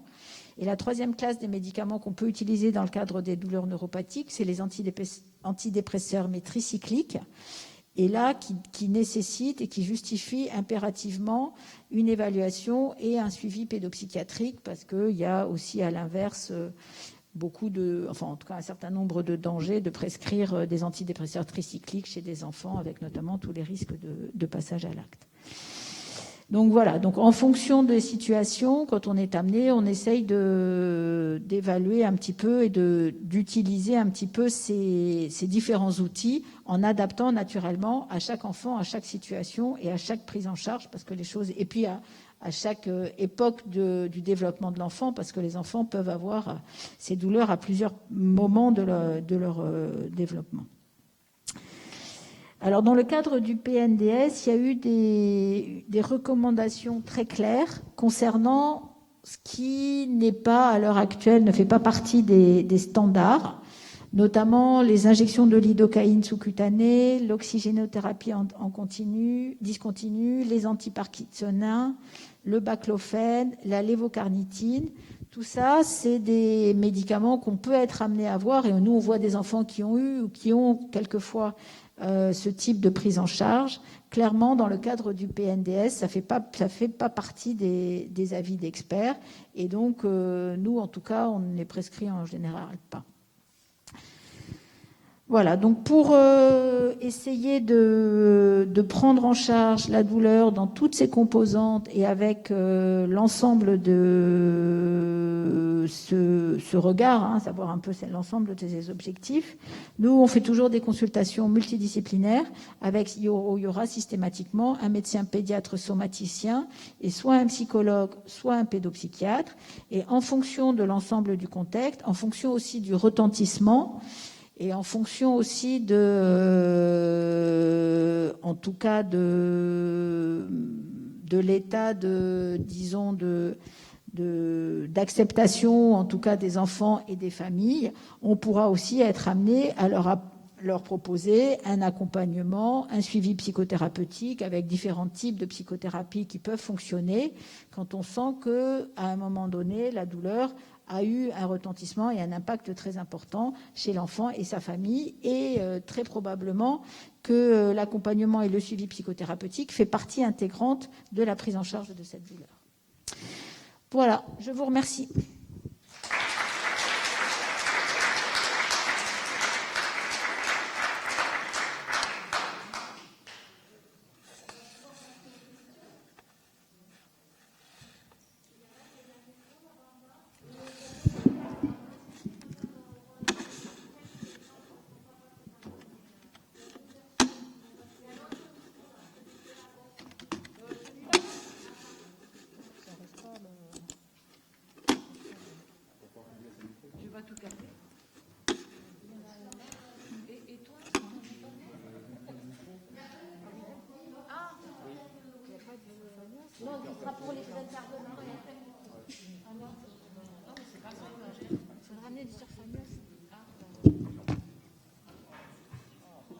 Allô? Oui, vous le tenez par contre, il ne faut pas que les gens... Vous n'avez pas de surfagnose pour le... Vous n'avez pas de surfagnose pour le... Il n'y a pas de surfagnose pour qu'on nettoie l'ordinateur. Moi, si j'en ai là-haut, je vais chercher. Ah oui, voilà. Rebonjour messieurs, dames, vous m'avez remarqué à l'entrée, j'ai tiré à vue. Je remercie tous les intervenants, je remercie particulièrement Madame la Présidente, Thérèse, intervenante représentante sur Toulouse. Je vous remercie, messieurs, dames, les docteurs et éducateurs, etc. Vous avez apporté en 10 minutes de conférence, un peu plus, j'ai pas l'heure sur mon bras, vous avez apporté en quelques instants de conférence plus de réponses qu'en 5 ans d'errance médicale pour ma fille Chloé. Et je vous remercie pour ça, parce que ça va m'aider à au moins encore mieux l'accompagner, la diriger vers vous et surtout calmer ses douleurs. J'ai beaucoup mieux compris son syndrome, j'ai beaucoup mieux compris Chloé. Je vous remercie de vous investir dans ce syndrome qui est actuellement très très peu connu. Elle est suivie par Madame Brochard, par le docteur Rancé, par Madame Carsanti, qui sont proches de nous, de la famille, mais qui sont dépassés par son hypermobilité. Face à ça, je suis allée interroger une équipe de Montpellier. L'équipe de Montpellier, elle trouve aussi une hyperimmobilité, m'apporte des réponses quasiment les mêmes que vous. Je répète, je vous remercie beaucoup. Par contre, ma grande question aujourd'hui, 2 ans d'attente pour approcher le docteur Thomas, excusez-moi, j'écorche son nom, l'émotion peut-être fait que je ne me rappelle pas, qui est en bas de la salle, pour pouvoir avoir peut-être un diagnostic réel. Voilà ce que l'on me répond. Je ne peux pas l'accompagner au docteur Orgue. C'est trop coûteux. Chloé, je la fais suivre en externe avec des conseils avisés. Je me suis interrogée. Je l'amène tous les jours à 3 fois par semaine, 25 km de mon domicile pour faire de la piscine, ce qui a eu un réel succès. Au bout de 3 mois, je l'amène chez une ergothérapeute, 260 € le bilan, plus des séances à 60 €. Je l'amène chez la psy, je l'amène chez un psychomoteur, je l'amène chez un kinésithérapeute. Effectivement, on a vu la réussite. Je m'épuise et c'est coûteux. Comment peut-on accéder à votre centre, mesdames, à Ramonville? Par le médecin traitant, par Madame Brochard à l'hôpital. Je m'interroge que vos collègues à l'hôpital ne m'aient pas orienté avant vers vous. Et je vous remercie encore de votre intervention aujourd'hui. Et je remercie Thérèse et Madame la Présidente de nous permettre à nous parents de pouvoir assister et entendre ce qu'on vient d'entendre.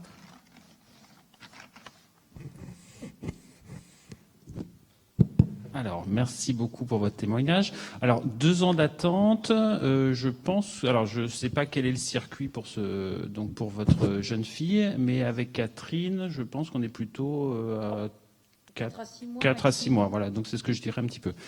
Alors après, moi, comme je vous le disais, je suis là et peut-être qu'on va changer dans les mois qui viennent, en fait, les consultations de première intention. Mais souvent, moi, je suis là pour essayer de poser un diagnostic le plus précis possible. Mais après, je ne suis pas le seul capable de le faire à l'hôpital des enfants. Donc nous sommes plusieurs dans l'équipe. Donc il y a le professeur Salle, il y a le docteur Porquet-Borde, et le docteur Brochard, donc, qui est rhumatologue, est tout à fait capable de porter le diagnostic de syndrome d'Ehlers-Danlos. Donc c'est peut-être ça qui a retardé la prise en charge. C'est-à-dire que si elle est déjà prise en charge par le docteur Brochard, il n'y a pas forcément de nécessité que je la vois aussi, puisque le docteur Brochard a tout à fait les mêmes compétences que moi. Donc dans ce cas-là, il faut surtout que le docteur Brochard, qui la connaît, nous contacte et surtout contacte Catherine Donskoff pour voir en fait s'il y a une indication au programme. Catherine ? Oui, effectivement, parce que moi, je vois les enfants, j'ai une consultation, je vous disais, le mercredi à Purpan. Il y a toujours moyen d'ajouter pour ce type de demande. Après, j'en vois à peu près chaque mercredi, enfin, un enfant qui a un syndrome d'Ehlers-Danlos ou un trouble d'hypermobilité. Donc, normalement, à la demande, notamment du docteur Brochard, puisque j'y suis, elle peut aussi me demander, je peux voir tout à fait un enfant plus rapidement. Le programme, on vous l'a dit, hein, donc c'est malgré tout, c'est 2 enfants sur 3 lundis consécutifs. Donc là, pour l'instant, on le présente là, mais il est tout neuf, hein, donc on a de la place. Donc il y a tout à fait moyen de le voir dans le cadre de ce programme. Assez rapidement, d'ailleurs. J'oubliais l'école, en fait, l'école ne s'adapte pas, donc me dispense Chloé de sport. J'ai entendu votre message tout à l'heure, je me bats pour qu'on ne me la dispense pas, donc je suis obligée le jeudi de sortir ma fille de l'école à midi, parce que l'école me la dispense. L'instituteur très gentil, très compétent dans son domaine, mais dans la maladie de Chloé, il me répète quasiment tous les jours depuis la rentrée, « Oh, vous savez, il faut la pousser, votre fille, elle fait un peu de cinéma. » Tout ça a été étudié, les pistes psychologiques, etc. J'ai tout étudié. Moi-même, hein, après, ensuite, je suis allée voir des professionnels. Et puis finalement, moi aussi, j'ai entendu Chloé pour que Madame Brochard, avec tout le respect et le suivi qu'elle accorde à Chloé, me dise, Madame, elle a un syndrome ou probablement un syndrome, alors hypermobile, hypervasculaire, elle est en train de chercher, elle s'en occupe. Mais l'école, je vous dis, me déscolarise Chloé. C'est-à-dire le jeudi, je vais chercher Chloé. En tant que maman attentionnée, du coup, je l'amène à la piscine. Parce que ce que je trouve, c'est que Chloé, ça lui fait du bien. Elle a moins mal. Par contre, là, on rentre dans, comme vous le disiez, dans le cercle anxieux. Chloé, elle ne comprend pas. Elle aime le sport. Elle a mal. Lundi, elle a eu une subluxation. Elle est tombée. Le professeur m'a dit, elle est encore tombée. Oui, elle est encore tombée, Chloé, monsieur, mais elle tombera encore. Donc, c'est bien. Les plaquettes, aujourd'hui, que je peux récupérer, je les ferai passer à l'école. Votre conférence, je vais en faire un résumé. Je vais essayer de leur passer le message. Voilà, moi, l'idée, c'est d'essayer de passer le message le plus possible. Le médecin traitant, très sympathique, j'adore mon médecin traitant, ne comprend pas non plus. Je ne sais pas s'il manque vraiment de diffusion. Je vous dis, moi, elle est suivie à Purpan, ça fait 5 ans, on ne m'a jamais parlé de vous, jamais. Alors, par rapport au sport et par rapport à l'école, ce que je fais souvent quand on sent que les parents souhaiteraient que l'école ne s'adapte pas, je fais un courrier à la famille, au médecin traitant, et je copie au médecin scolaire, en disant qu'il est nécessaire que l'activité sportive soit poursuivie, voire adaptée. On peut toujours faire quelque chose dans un groupe sport, il y a toujours moyen de toute façon bouger. Exclure du sport, je trouve que c'est... moi, je me bats contre ça. Donc, mais effectivement, je fais copier aux médecins scolaires, parce que quand même, ils sont là pour aider, donc en disant que c'est nécessaire. Et dans ce cas, j'argumente dans mon courrier pour dire, pour éviter le déconditionnement, ça fait partie de la prise en charge. Voilà.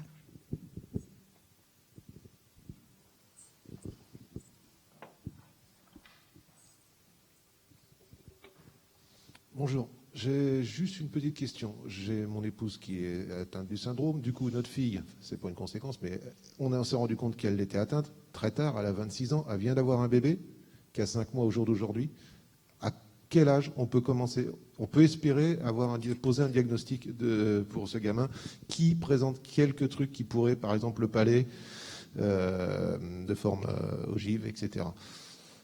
Donc, à partir de quel âge? Alors, donc déjà le premier point, donc lorsqu'il y a plusieurs personnes qui sont atteintes dans la famille, c'est que donc effectivement il y a des risques de transmission aux enfants, mais on reste toujours dans la même forme. C'est-à-dire que si dans la famille on a une forme des lèvres dans l'os hypermobile, on peut transmettre ou non une forme hypermobile, mais on ne peut pas passer d'une forme hypermobile à une forme vasculaire. Donc ça c'est le premier point important. Après, le plus important, finalement, c'est de faire que la personne qui a le plus de manifestations soit vue par un médecin, donc pour porter un diagnostic, notamment donc, chez la maman, s'il y a des manifestations. Donc, il faut que la maman soit vue. Pour l'enfant, il n'y a aucune urgence. Donc, sauf pour les formes, justement, avec des problèmes au niveau des vaisseaux, où là, il faut qu'il soit vu vers 4-5 ans, puisque généralement, on ne fait pas de surveillance, pas de traitement avant 4-5 ans. Mais là, on n'a pas l'air d'être dans ce cadre-là. Et après, donc, finalement, il faut qu'elle ait un suivi régulier par un pédiatre. Les choses les plus importantes à surveiller initialement, c'est les acquisitions motrices. Donc, puisque lorsqu'on a une hyperlaxité, on peut avoir un décalage des acquisitions motrices. Donc, l'âge d'acquisition de la tenue assise, de la marche, la motricité. Et après, voir s'il y a un retentissement fonctionnel. Donc, que ce soit en termes d'entorse, de luxation, de douleur. Tant qu'il n'y a pas de manifestation, donc ni retard des acquisitions, ni donc manifestation, un type d'entorse de luxation, donc il n'y a pas d'urgence. Généralement, donc nous on voit les enfants vers l'âge de 5-6 ans, donc 5-6 ans. Si on les voit trop tôt, on ne pourra rien vous dire parce que en fait physiologiquement il y a une hypermobilité, une hyperlaxité chez le nourrisson. Donc finalement de le voir à 2-3 ans, on dira il est souple, mais c'est peut-être comme un autre nourrisson et c'est pas dans le cas d'une maladie, donc on ne pourra pas conclure. Donc plutôt, moi je dirais vers l'âge de 5-6 ans, si vous êtes inquiet qu'on refasse le point, ou avant s'il y a des manifestations cliniques.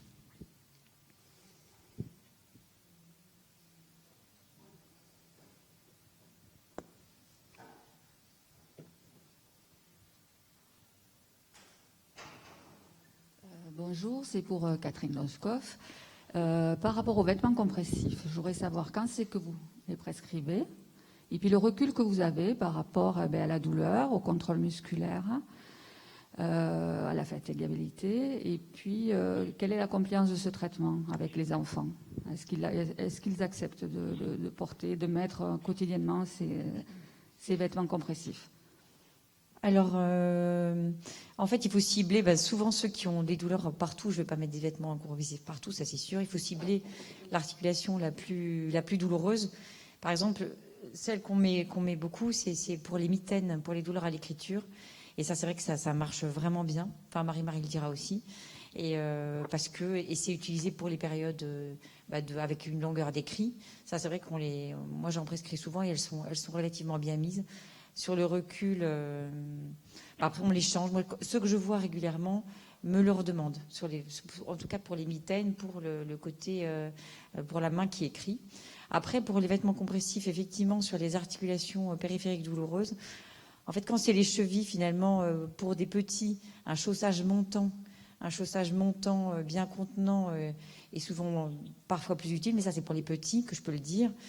Et ensuite, pour coûte que coûte continuer l'activité sportive, parce qu'à chaque fois c'est quand même ce que je dis, les vêtements compressifs c'est quand même un peu light. Donc quelquefois je propose quand même des attelles un peu plus, des attelles de série, pas forcément sur mesure, pour quand vraiment il y a des entorses récidivantes et quand c'est un peu des douleurs mineures, mais je prescris plus facilement un vêtement compressif. Mais en tout cas, je cible, disons, 1 ou 2 articulations, mais j'essaye pas les douleurs du bassin, quelquefois certains, donc on prescrit des panties. Mais après, la question c'est le nombre, parce que ceux qui se luxent, on finit par avoir un gilet, un panty, un legging quelquefois. Enfin, quelquefois ils sont demandeurs de beaucoup de. Et je trouve que c'est difficile de les faire porter tous en fait. Donc moi je dis souvent qu'il faut les porter en prévision d'une marche longue, d'une activité sportive qui va être un petit peu déstabilisante. Et certains arrivent à très bien les porter quand c'est efficace. Quelquefois ça l'est moins et dans ce cas c'est un contexte un peu. Mais disons que c'est un peu difficile de faire une généralité. Je trouve que ça dépend vraiment du contexte. Je ne sais pas si j'ai répondu, Nicole. Est-ce qu'il y a une amélioration vraiment de la douleur? Apparemment, c'est sur la douleur que c'est Oui, c'est sur la douleur. Et sur le contrôle musculaire, par exemple, sur un genou, sur les chevilles, on a vu, c'est plutôt les chaussures. D'accord. Sur les épaules, par exemple. Sur les épaules, c'est vrai que quand même, ça aide à éviter les luxations, quand même, effectivement. Alors après, du coup, pour celles qui se luxent fréquemment les épaules, le problème, c'est qu'il faut les porter tout le temps. Mais c'est un vrai problème. Quand c'est vraiment récidivant, c'est un vrai problème, hein, effectivement. Et juste, alors moi je suis pas du tout spécialiste des vêtements compressifs, mais après ça doit pas, enfin je pense que Catherine sera d'accord, parce qu'on voit des fois arriver des enfants avec des prescriptions type où ils ont des vêtements compressifs de la tête aux pieds. Donc ça, non. Donc en fait, ce sur quoi on insiste beaucoup, c'est l'évaluation individualisée et la prise en charge individualisée. Donc mettre un vêtement compressif de la tête aux pieds, donc déjà, ça ne servira à rien s'il n'en a pas besoin. Et en plus, ça peut limiter l'activité physique. Et nous, on insiste beaucoup sur le fait d'avoir une activité physique régulière pour muscler et stabiliser les articulations. Je pense que tu es d'accord avec ça.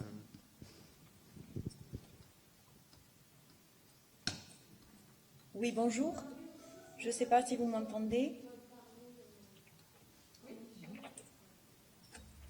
Bonjour. Je suis en visio. J'aurais une petite question. Je suis atteinte d'une SED hypermobile. Mes enfants ont un rendez-vous de pose de diagnostic en décembre auprès d'une de vos consoeurs. J'aurais une question avec le lien de la SED et de l'autisme. On en parle pas mal. J'ai un neveu qui est autiste Asperger. Effectivement, mon médecin qui m'a diagnostiqué m'en avait déjà parlé. Je voulais savoir si c'est effectivement des symptômes qui sont assez importants chez l'enfant. Mon fils est diagnostiqué dyspraxique. Voilà, c'est des choses qu'on entend, des symptômes qui reviennent assez régulièrement. J'aimerais savoir si effectivement c'est des symptômes que vous voyez fréquemment, comment on peut répondre de manière plus spécifique à ces enfants qui ont quand même des troubles du quotidien qui sont difficiles, pour les familles aussi. Voilà, c'était avoir un petit peu votre éclairage. Merci beaucoup. Alors donc moi je ne suis pas du tout spécialiste donc des traits autistiques. Donc à ma connaissance il n'y a pas d'association décrite ou fréquente entre les SED hypermobiles et l'autisme. Donc après on ne connaît pas tout dans la médecine. Donc en tout cas pour ce qui est de l'autisme, c'est qu'il y a des centres spécialisés, donc les CRA. Donc en fait il faut que votre enfant il consulte dans ces centres spécialisés pour qu'un diagnostic précis soit posé. Et une prise en charge, en fait. De toute façon, que ça soit associé ou non au syndrome d'Ehlers dans l'os, il faudra une prise en charge qui sera spécifique. Donc, en fait, on fait une prise en charge des symptômes. Donc, que ça soit ou non dans le cadre de la maladie.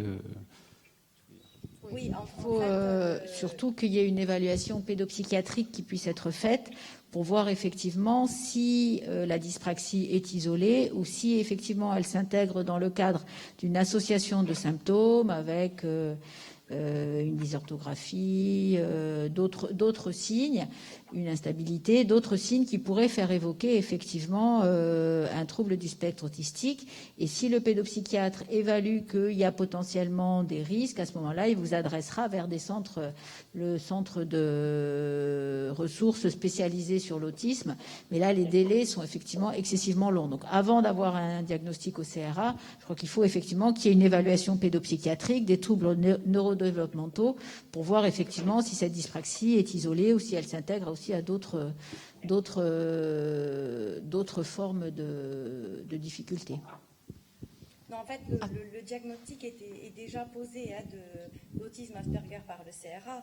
C'était juste qu'effectivement, il y a plusieurs études qui sont sorties, qui font état d'un lien entre le SED, notamment hypermobile, et l'autisme. Voilà, je voulais savoir si c'est quelque chose que vous avez déjà entendu ou que vous voyez au quotidien. Non. D'accord. Bon. Bonjour. Je suis la maman d'une petite fille de 12 ans qui a été diagnostiquée du SED en juin 2020.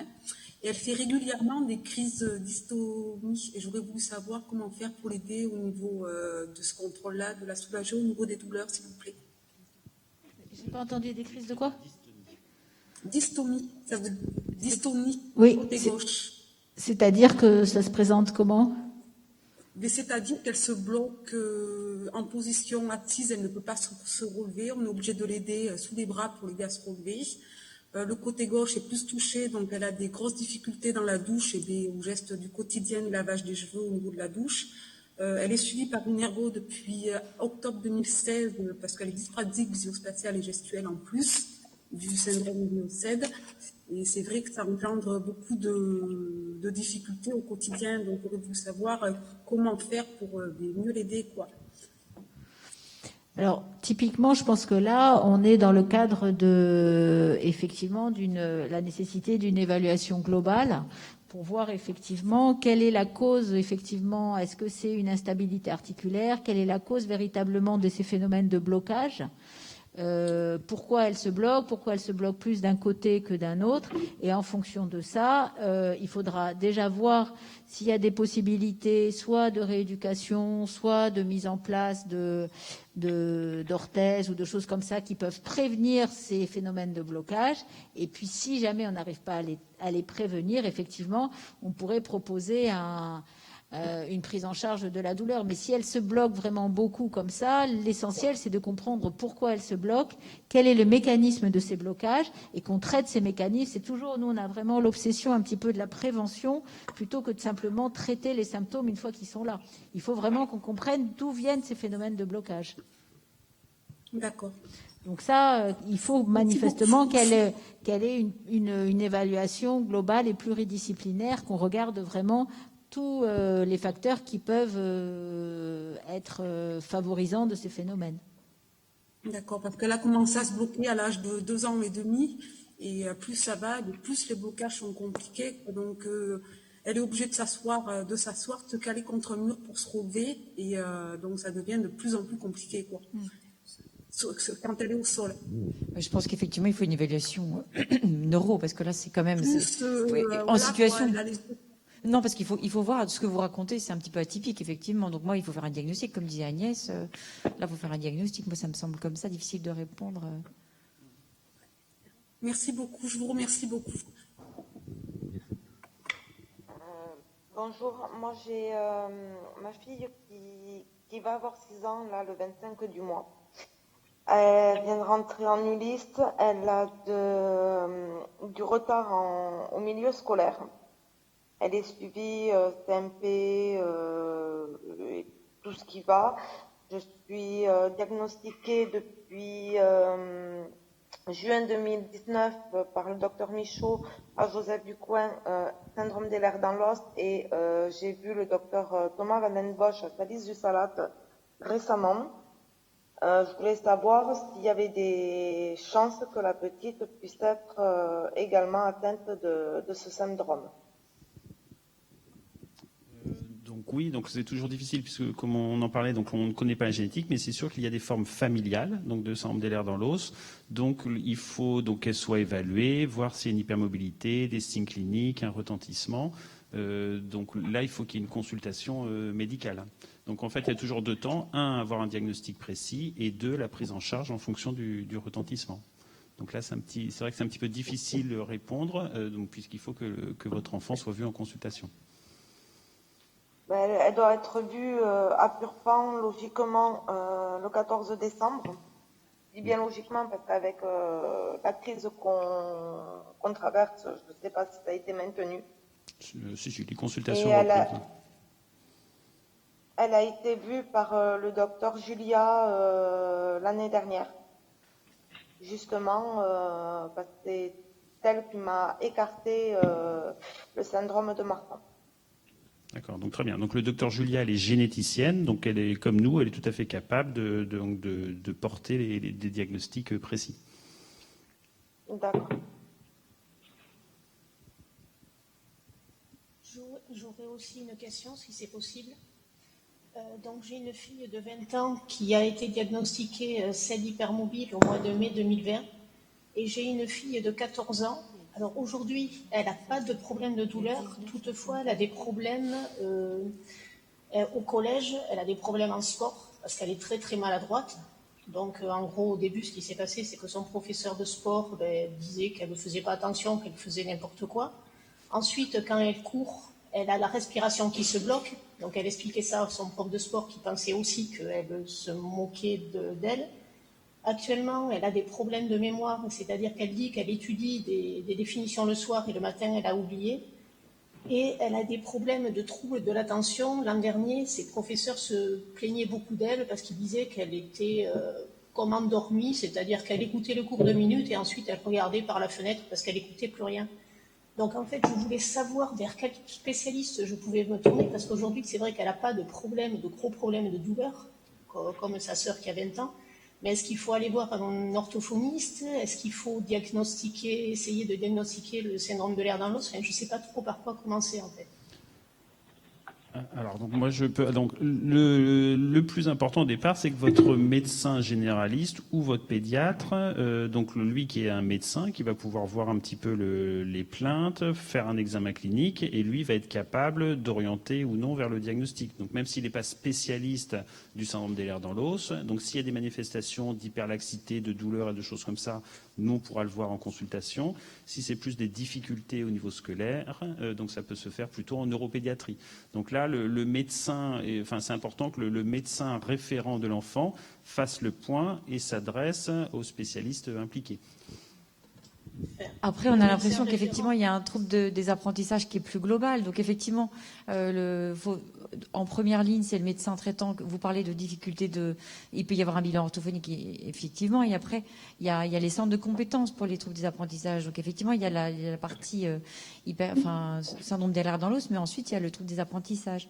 Donc, c'est deux choses. Mais effectivement, la discrimination, elle peut se faire aussi un peu par orientation avec le généraliste. Et un bilan orthophonique, à mon avis, c'est pertinent. Ouais. Mais c'est vrai que notre généraliste, dans le cadre de ma fille qui a 20 ans et qui a été diagnostiqué syndrome de l'air dans l'os, même aujourd'hui, je dirais qu'il n'y croit pas vraiment, quoi. Donc, passer par mon médecin généraliste pour ma fille qui a 12 ans, c'est vrai que ça va être très, très compliqué. Donc, mais je vais essayer de voir donc déjà avec un bilan avec l'orthophoniste à ce moment-là.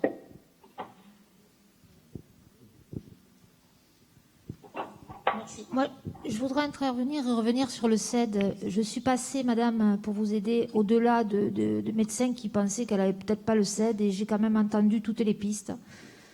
Donc, comme je disais tout à l'heure, Chloé bénéficie, et je rejoins le médecin ou la rééducatrice tout à l'heure qui disait de vêtements compressifs, et c'est vraiment une réussite. Alors, effectivement, il ne faut pas s'y habiller toute la journée, mais quand elle part à la danse classique, elle la met à sa cheville.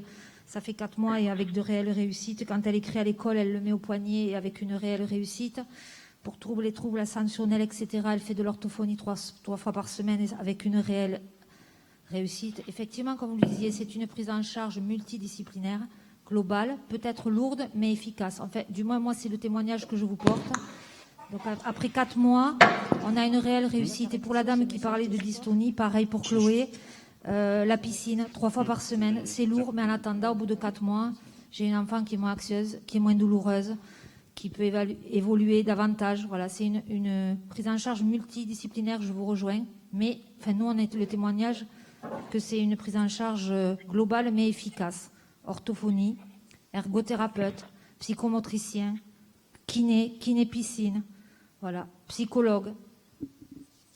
Bon, très bien. Je pense que vous avez bien résumé, en fait. Donc, c'est les messages qu'on voulait faire passer aujourd'hui. Donc, c'est vraiment une prise en charge globale, multidisciplinaire et symptomatique, en fait.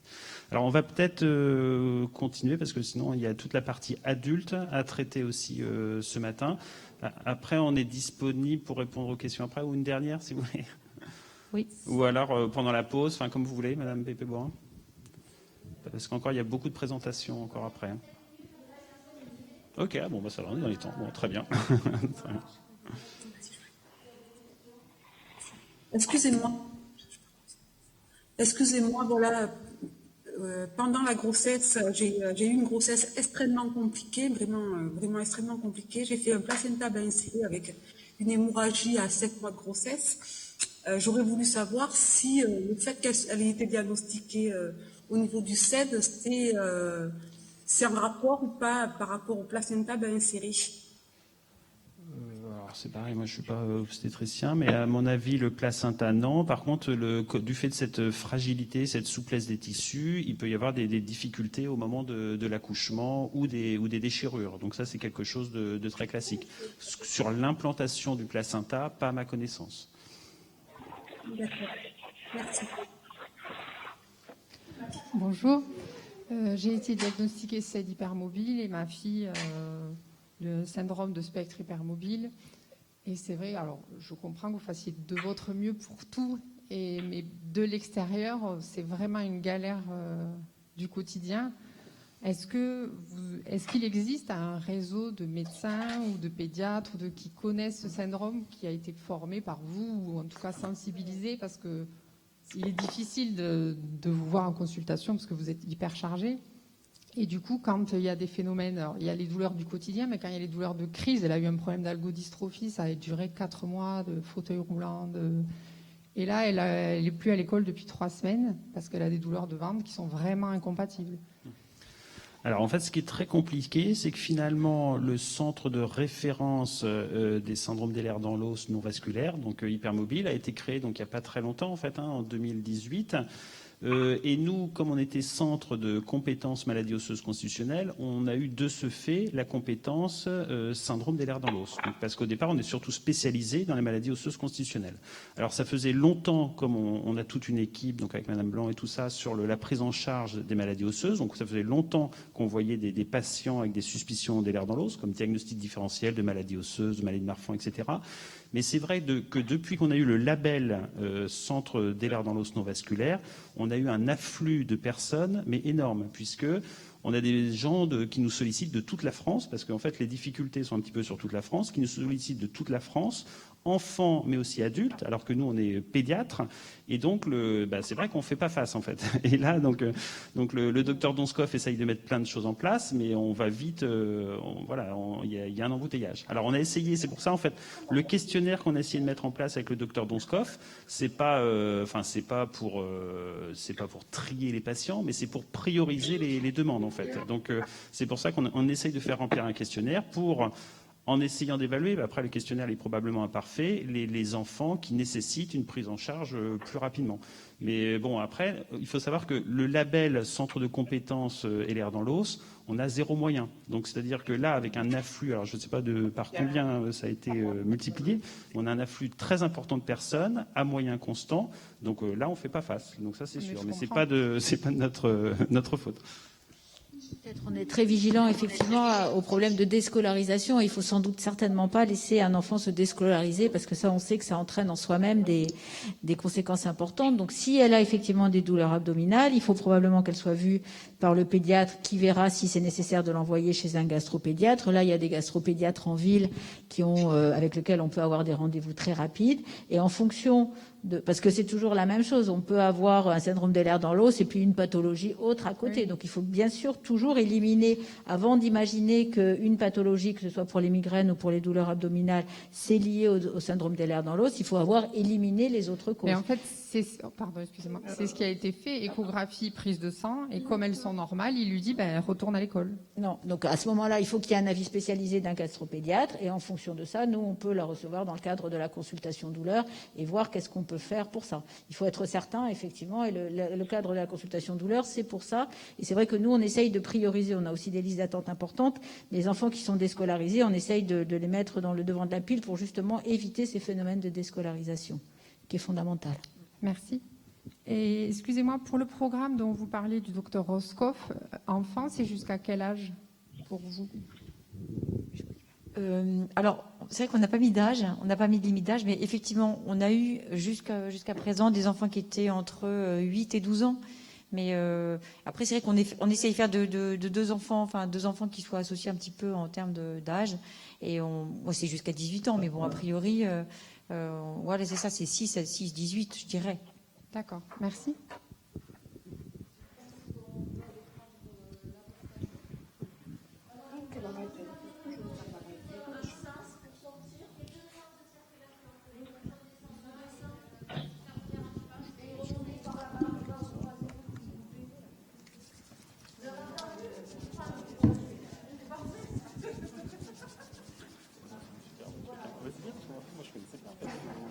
suis tout rentrée, ça. c'est Non, fait. c'est vraiment En fait, il faut qu'on fasse une plaquette. Il faut que je te lâche. Il faut qu'on fasse une plaquette. Et un document d'information. Et après, il faut qu'on réfléchisse sur les consultations. Parce que tu vois, Ouais. toi, en fait, tu comptes les consultations mercredi. On ne pourrait pas aller par tout le temps à Paul de Tain. On fait une liste ensemble des signes principaux. Et c'est de toute façon, tu as des consultations cliniques. En fait, tu vas bien. Mais de toute façon, alors ceux qui sont sur.